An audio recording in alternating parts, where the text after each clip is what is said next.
খেলনা পাতিল দিয়ে এই চুলাটা বানিয়েছিলাম। তো তার মধ্যে এই চুলাটা আমার সবচাইতে মজবুত আর সবচাইতে সুন্দর চুলা ছিল। আর এটা আমি অনেক বেশি ব্যবহারও করি। তো আমি ফার্স্টে খেলনার হাঁড়িতে কাদা দিয়ে খুব ভালোভাবে ফিনিশ করে নিচ্ছিলাম আরকি, মাঝখানে একটু ফাঁকা রেখে।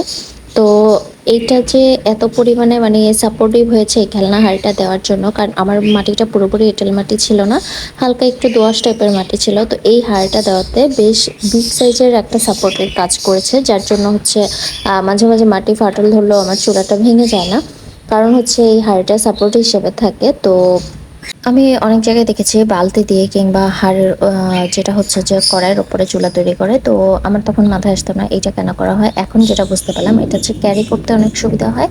আর শুধু কাদামাটি দিয়ে চুলাটা তৈরি করলে চুলাটা সেট হতে অনেক সময় দেওয়া লাগে, বাট এইটা করলে কিন্তু এটা সাথে সাথে কাজ করা যায়। মানে হচ্ছে আমি যেই বিকালে চুলাটা তৈরি করছিলাম ওই দিন রাত্রেই হচ্ছে আমি এটাতে রান্না করতে পারছি। প্লাস হচ্ছে যত প্রেশার দেওয়া হোক না কেন আমার চুলাটা